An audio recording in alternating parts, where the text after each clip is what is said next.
Hello प्यारे छात्रों, आप सभी कैसे हैं। आई होप कि आप अच्छे होंगे। आप सभी को नवरात्रि की हार्दिक बधाई, क्योंकि आज नवरात्रि की आज पहली पूजा है।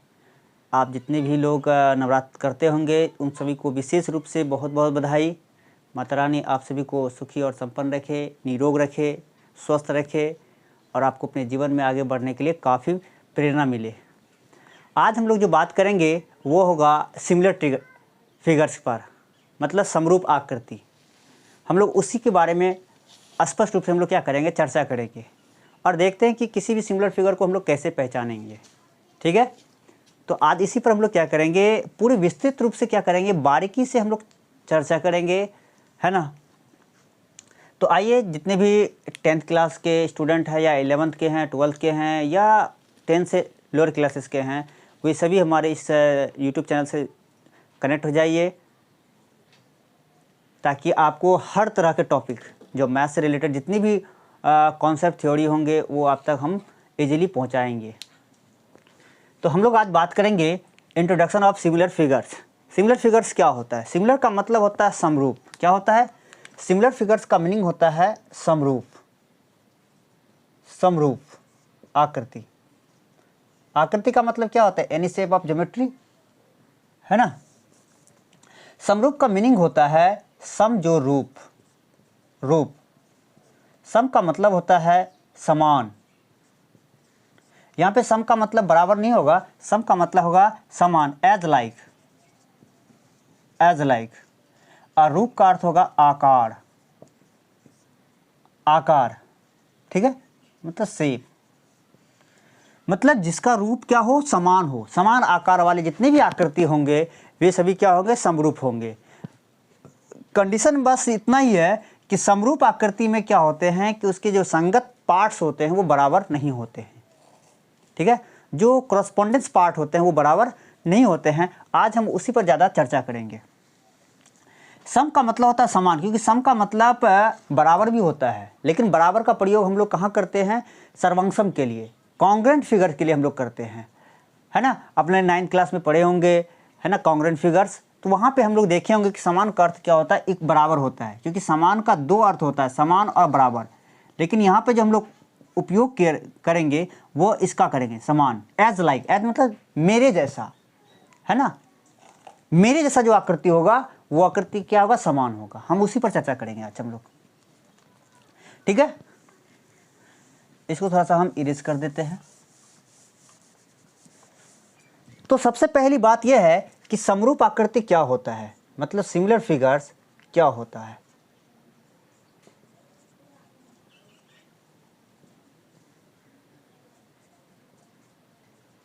वैसे सभी ज्यामितीय आकृतियां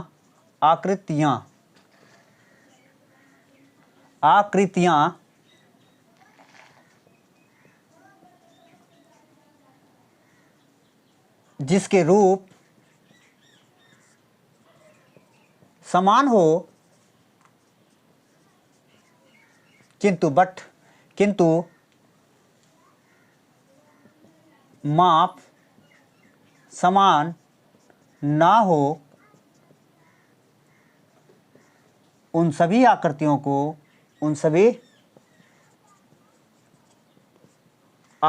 को समरूप आकृति मतलब सिमिलर फिगर्स कहते हैं। ठीक है, क्योंकि हम जितने भी अपने मैथमेटिक्स में हम लोग जो पढ़ते हैं ज्योमेट्री के अंदर हम जितनी भी फिगर्स के बारे में चर्चा करते हैं, वे सभी जो फिगर्स होते हैं एक्चुअली लाइन और एंगल से बने होते हैं, है ना। इसलिए हमने उन फिगर की बात कहा जो क्या हो, ज्योमेट्रिकल हो, मतलब ज्यामितीय हो। जो ज्योमेट्रिकल फिगर होगा उन्हीं फिगर की हम लोग चर्चा करेंगे, उन्हीं फिगर के बारे में बात करेंगे।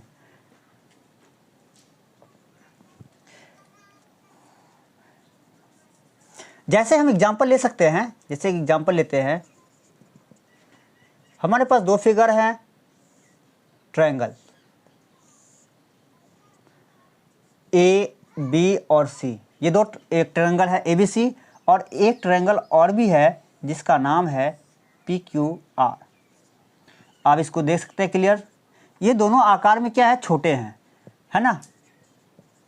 और ABC जो है ये क्या है, समबाहु है, ये भी समबाहु है, मतलब इक्विलेटरल ट्रायंगल है, ये भी इक्विलेटरल ट्रायंगल है। कहने का मतलब यहाँ ये हुआ कि इक्विलेटरल है तो इसके सभी साइड क्या होंगे, एक दूसरे से बराबर होंगे, है ना। तो इसके साइड भी क्या होंगे, एक दूसरे से बराबर होंगे। बट इनका जो साइड है इनके साइड के बराबर नहीं है, इसलिए मैंने अलग अलग नोटेशन का प्रयोग किया है। लेकिन ये दोनों त्रिभुज क्या है, समरूप है, समान आकार में है ना। अब समान होने के लिए, सिमिलर होने के लिए कुछ क्राइटेरिया है, कसौटियां हैं, कुछ नियम्स है, रूल्स है, उसके बारे में हम बाद में बात करेंगे। लेकिन सिमिलर फिगर के बारे में हम लोग आज बात करते हैं खाली, ठीक है। तो यहाँ जो ABC एक ट्रायंगल है, ये एक समबाहु है, तो समबाहु ट्रायंगल है जिसका मतलब प्रत्येक कोण क्या होगा, 60 डिग्रीज। ये इसका भी प्रत्येक कोण क्या होगा, 60 डिग्रीज, है ना। लेकिन दोनों आकार में बराबर नहीं है, लेकिन दोनों क्या है, सेम रूप में है। क्या है, दोनों सेम आकृति हैं, दोनों समान आकार के हैं, लेकिन माप में जो है इसका साइड और इसका साइड इक्वल नहीं है। सो यहां पर जो ट्रायंगल ABC है वो क्या है, एक दूसरे के समरूप हैं, सॉरी, एक दूसरे के क्या है, समरूप हैं। आपको याद होगा सर्वांगसम का मतलब होता है सर्वांगसम। हम इसकी चर्चा करते हैं थोड़ा सा, पहले हम यहाँ देख लेते हैं। समरूप,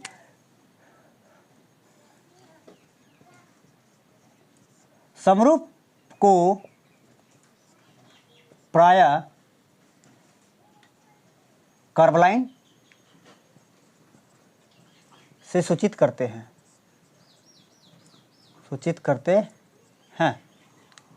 ठीक है।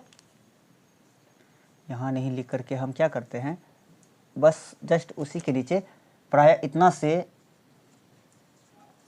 सूचित करते हैं, ठीक है। यहाँ पे ट्रायंगल ABC जो है और ट्रायंगल PQR की क्या है, समरूप है। दूसरा है एग्जाम्पल, हम एक सर्किल ले लेते हैं। यहाँ एक सर्किल है, सेंटर O है, इसकी त्रिज्या को हम R1 मान लेते हैं, कोई दिक्कत नहीं। एक ट्रायंगल और है जिसका सेंटर है O डैश और इसकी त्रिज्या को हम R2 मान लेते हैं। एक्चुअली R1 से क्या है, R2 बड़ा है, बराबर नहीं है। इसका मतलब इस आकृति से यह आकृति क्या है, बड़ा है। अगर इस आकृति को अगर इस पर रखेंगे तो इसको क्या होगा, ढकेगा नहीं, है ना। और ये आकृति जो है इस आकृति के अंदर इनक्लोज हो जाएगा, ठीक है। लेकिन सर्किल O, R1 क्या है, सर्किल O डैश, R2 के समरूप है। ये दोनों सर्किल क्या है, समरूप है, मतलब दोनों समान आकार में है, बराबर नहीं है लेकिन समान आकार में है। हाँ, बराबर तभी होता है जब दोनों का रेडियस क्या होता है, इक्वल होता है। इसमें क्या होता है, इसका साइड जो है इसके साइड के इक्वल होता है, तभी दोनों आकृति क्या होगा, एक दूसरे के बराबर होता है, मतलब सर्वांगसम होता है, ठीक है। समझ गए होंगे। अब हम लोग क्या करते हैं, थोड़ा सा आगे चलते हैं, इनसे थोड़ा आगे चलते हैं। इसी प्रकार के बहुत सारे एग्जाम्पल हैं, आप देख सकते हैं। जैसे वर्ग है, स्क्वायर है, दो स्क्वायर क्या होते हैं, समरूप होते हैं। आयत है, दो आयत समरूप होते हैं। लाइन है, लाइन भी क्या होते हैं, समरूप होते हैं। अगर उसकी लंबाई क्या हो, बराबर ना हो, तो वे लाइन जो होते हैं क्या होते हैं, समरूप होते हैं। सभी लाइन क्या है, समरूप है। फिर इक्वी एंगुलर ट्रायंगल जो होता है वे समरूप होते हैं, है ना। अब हम लोग बात करते हैं डिसिमिलर फिगर्स। किसकी बात करते हैं, डिसिमिलर फिगर्स।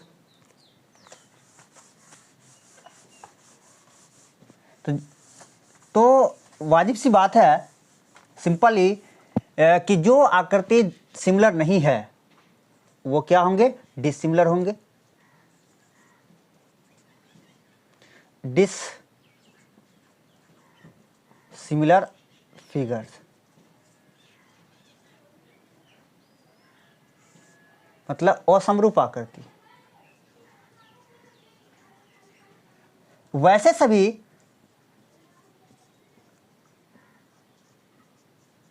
ज्यामितीय आकृतियां,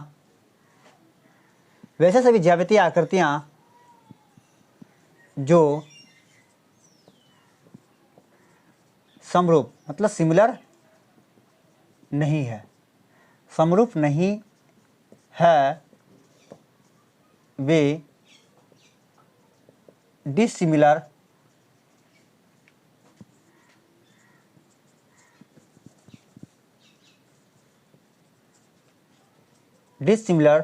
फिगर्स कहलाते हैं। आप कोई भी दो अलग अलग आकृति ले लीजिए, वे सभी आकृति क्या होंगे, डिसिमिलर होंगे।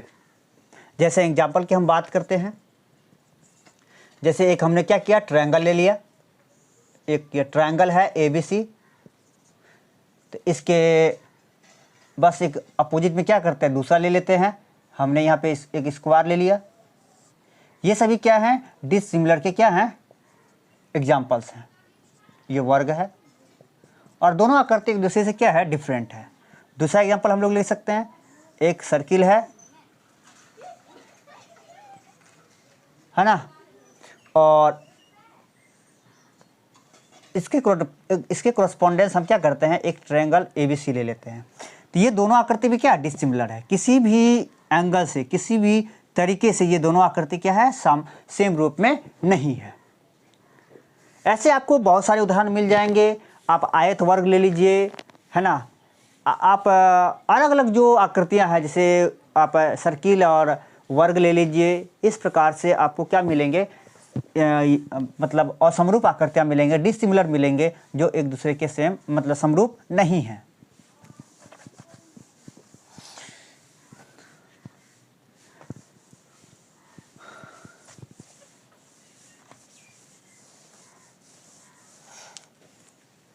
थोड़ा सा हम यहाँ पे इसकी बात करेंगे कि समरूप और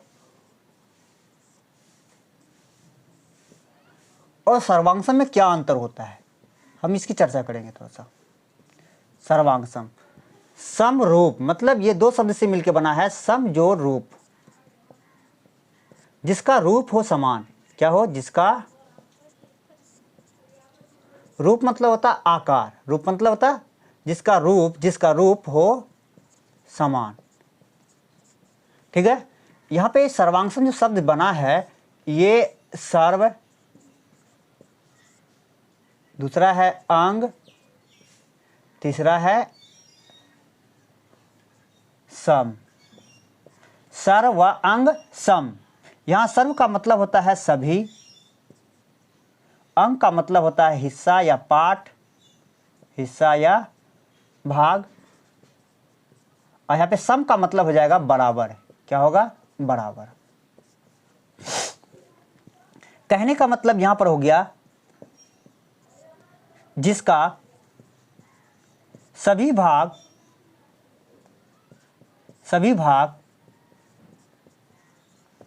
एक दूसरे के बराबर हो, एक दूसरे के बराबर हो, वे क्या है, सर्वांगसम है। सर्वांगसम है। और जिसका रूप क्या हो, समान हो, मतलब जैसे हम हैं उसी प्रकार का दूसरा आकृति होना चाहिए। चाहे वो छोटा हो बड़ा हो, उससे कोई फर्क नहीं पड़ता है। छोटा हो बड़ा हो तो वो समरूप है, अगर बराबर है तो वो क्या हो जाएगा, सर्वांगसम। मतलब जिसके सभी अंग क्या हो, बराबर हो, वे सर्वांगसम होते हैं। हर प्रकार से बराबर होना चाहिए। जैसे हम एग्जाम्पल की बात करते हैं, एक सर्किल बनाते हैं जो 3 सेंटीमीटर का है। कितना, 3 सेंटीमीटर। यहाँ जो त्रिज्या है R1 वो 3 सेंटीमीटर है।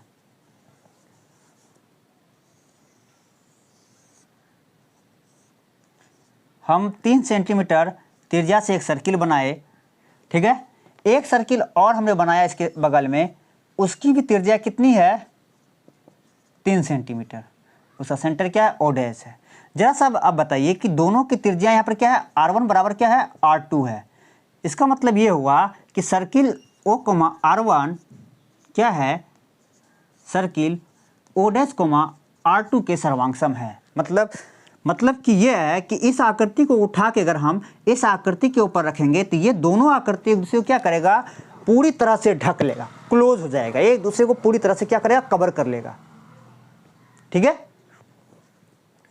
ये है सर्वांग सम। सर्वांग सम का मतलब क्या होता है, एक आकृति जब दूसरी आकृति को ढक लेता है। जैसे कि आप लोग देखेंगे चूड़ी, अगर एक ही साइज का अगर चूड़ी लिया जाए तो प्रत्येक चूड़ी जो होता है एक दूसरे को क्या करता है, कवर करता है ना। जो लाइन होता है, जो परिधि होते हैं, उसकी जो परिसीमाएं होते हैं, वो सीमाएं क्या करती है, एक दूसरे को ढकती है। कहने का मतलब ये भी है कि अगर जो आकृतियां सर्वांगसम है तो उसका जो क्षेत्रफल होगा, उसके परिसीमा के द्वारा जो घिरे गए क्षेत्र हैं, उसका जो क्षेत्रफल होगा वो क्षेत्रफल क्या होगा, दूसरे आकृति के क्षेत्रफल के बराबर होगा। तो सर्वांगसम का यहाँ पे आपको दो चीज़ें जानकारी मिली। क्या, एक तो आकार में पूरी तरह से बराबर होंगे, और दूसरा क्या कि उसके क्षेत्रफल क्या होंगे, बराबर होंगे। दोनों एक दूसरे से अलग नहीं रहेंगे। तो ये है सर्वांगसम। सर्वांगसम का मतलब होता है कि सर्व अंग समान हो, जिसके सभी अंग क्या हो, बराबर हो। अगर हम समरूप त्रिभुज की बात करते हैं, क्या समरूप त्रिभुज सर्वांगसम है ना।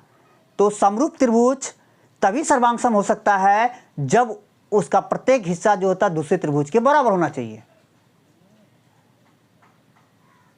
लेकिन अगर हम बात करते हैं कि सर्वांगसम त्रिभुज क्या समरूप है, यहाँ पर यस, हाँ है।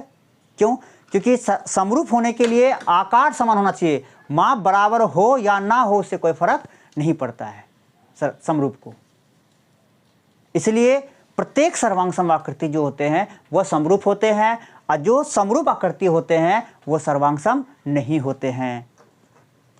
बस शर्त वही है कि प्रत्येक भाग क्या होना चाहिए, बराबर होना चाहिए। अगर आयत है तो आयत का जो विमाएँ हैं, लंबाई और चौड़ाई, तो दूसरे आयत के लंबाई और चौड़ाई की क्या होना चाहिए, बराबर होनी चाहिए तभी। असमरूप क्या कहता है, लंबाई चौड़ाई बराबर हो या ना हो, दोनों आयत होनी चाहिए, तो वो त्रिभुज की वो आयत क्या है, समरूप है। ठीक है।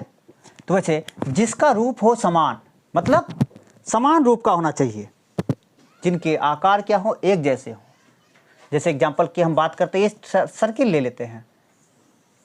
हम एक सर्किल बनाए, R1 सेंटर O है, एक सर्किल थोड़ा बड़ा बनाए हम। इसकी त्रिज्या यहाँ पर क्या है, 2 सेंटीमीटर है, और इसकी त्रिज्या जो है यहाँ पर 4 सेंटीमीटर है। तो जाहिर आप देख सकते हैं कि इस सर्किल की त्रिज्या से इस सर्किल का त्रिज्या क्या है, 2 गुना है, 2 सेंटीमीटर, ये 4 सेंटीमीटर है। मतलब R1 जो है R2 से क्या है, छोटा है, लेकिन आकार में क्या है, दोनों समान है। आकार में क्या है, समान है, इसलिए ये दोनों वृत्त क्या है, समरूप है। देखिए, समरूप का चिन्ह में और सर्वांगसम का जो चिन्ह है, मतलब सिमिलर साइन और कॉन्ग्रुएंट साइन में बस फर्क क्या है कि इक्वल नहीं है इसमें। अगर हम किसी कर्व लाइन के नीचे इक्वल का साइन लगा देते हैं तो वह कॉन्ग्रुएंट बन जाएगा। अगर हम इसका साइन हटा देते हैं तो क्या बन जाएगा, सिमिलर। बस दोनों में फ़र्क है। यहाँ बराबर का मतलब आप जानते हैं कि x बराबर y है, तो इसका मतलब ये होगा कि x का जितना भी वैल्यू आएगा वो किसके बराबर होगा, y के वैल्यू के बराबर होगा। तभी ये दोनों क्वांटिटी क्या है, इक्वल है। तो वही बात कहा कि जो समरूप आकृति बराबर है वो क्या है, सर्वांगसम है। क्या है, सर्वांगसम है। देखिए, इस चिन्ह से आप इसकी परिभाषा भी डिसाइड कर सकते हैं। यहाँ पे समरूप का मतलब होता है समान आकार वाले।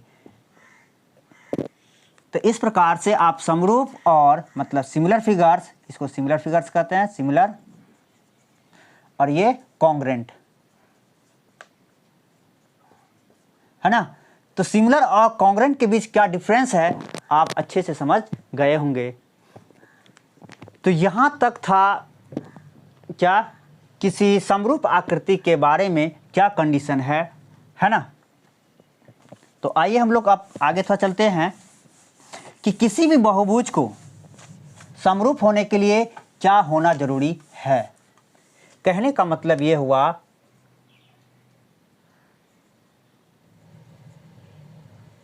बहुभुज की समरूपता,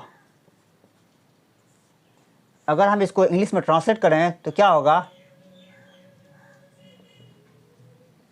सिमिलरिटी ऑफ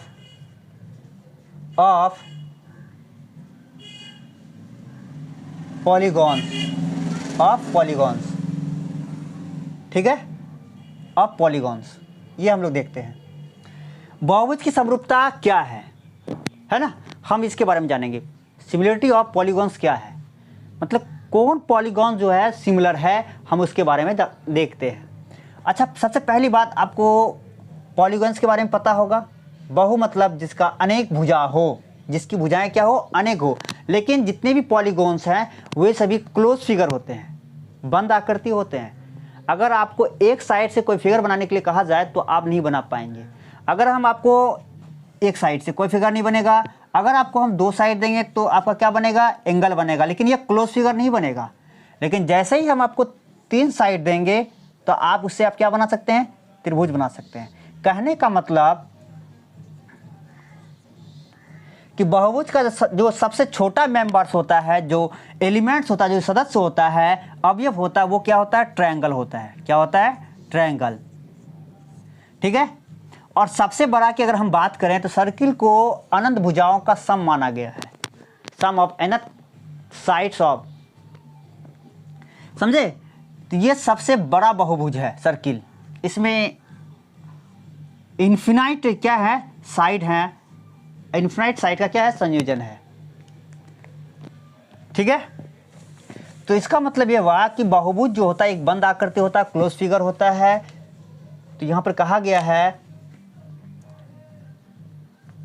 दो या दो से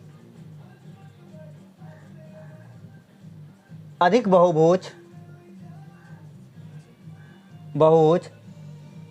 दो या दो से अधिक समान भुजा वाले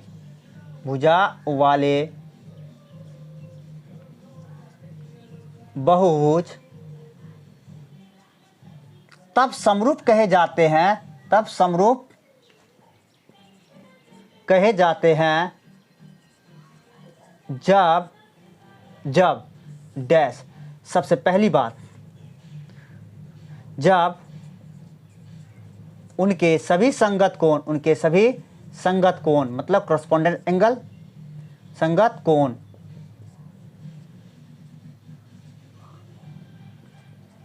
कॉरस्पॉन्डेंस एंगल बराबर हो। कहने का मतलब समान कोणिक हो, इक्विएंगुलर हो, उनके सभी संगत कोण क्या हो, उनके सभी संगत कोण बराबर हो। दूसरी बात, एवं उनके संगत भुजाओं का अनुपात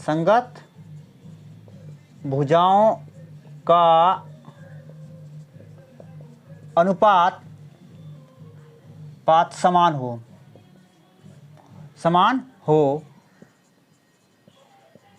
अर्थात समानुपाती हो, मतलब प्रोपोर्शनलिटी हो।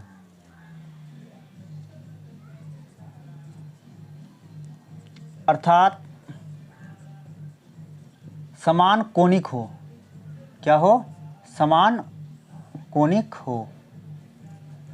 ये दो कंडीशन है किसी भी बहुभुज को समरूप होने के लिए, सिमिलर होने के लिए। ये जो मेन कंडीशंस है, फर्स्ट और सेकेंड, ये दोनों बहुत इंपॉर्टेंट है। इसी कंडीशन के आधार पर हम दुनिया के किसी भी फिगर्स को, किसी भी ज्योमेट्रिकल फिगर्स होंगे उनको हम सिमिलर क्या कर सकते हैं, कह सकते हैं या नहीं भी कह सकते हैं।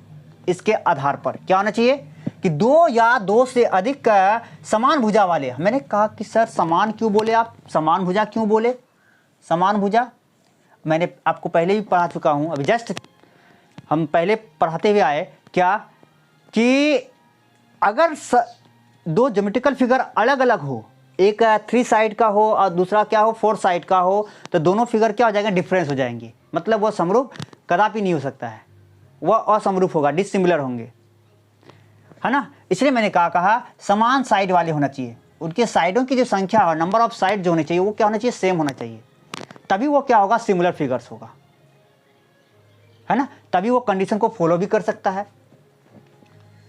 तो साइड की संख्या होनी चाहिए क्या, सेम, ये बात ध्यान देना चाहिए हमें। अगर आप 3 साइड वाले कोई फिगर्स ले रहे हैं तो आपको अगला फिगर जो है वो 3 साइड वाला ही लेना होगा। अगर आप फोर्थ साइड का कोई फिगर ले रहे हैं, अगर आप फोर्थ साइड का कोई फिगर ले रहे हैं तो अगला जो है आपको फोर्थ साइड का ही फिगर लेना होगा। हमेशा याद रहे इस बात को। उनके बाद हमें क्या देखना है कि उनके सभी संगत कोण क्या होना चाहिए, बराबर होनी चाहिए। संगत कोण मतलब पहले आकृति का जितना भी कोण है दूसरी आकृति के कोण के बराबर होनी जरूरी है।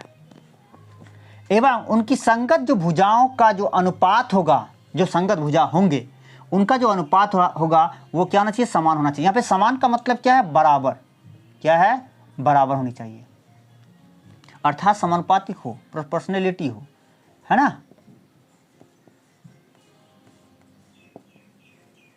क्या होना चाहिए, प्रोपोर्शनल होना चाहिए। ठीक है, तभी वे बहुभुज जो होते हैं, वे पॉलीगॉन्स होते हैं, क्या होते हैं, सिमिलर्स होते हैं। ठीक है, आज का क्लास हम यहीं पर समाप्त करते हैं। अगर आप न्यू हैं, हमारे वीडियो को नया नया देख रहे हैं, तो आपसे विनती है, अनुरोध है कि हमारे यूट्यूब चैनल को सब्सक्राइब करें और अपने दोस्तों को अधिक से अधिक शेयर करें, ताकि मेरा जितना भी टॉपिक का जो कॉन्सेप्ट और थ्योरी है वो आप तक पहुंच सके, ताकि आपको आपके एजुकेशन लेवल को बढ़ाने में हमारी जो ये वीडियो है वो काफ़ी आपको हेल्पफुल होंगे। सो धन्यवाद। जय हिंद, जय भारत।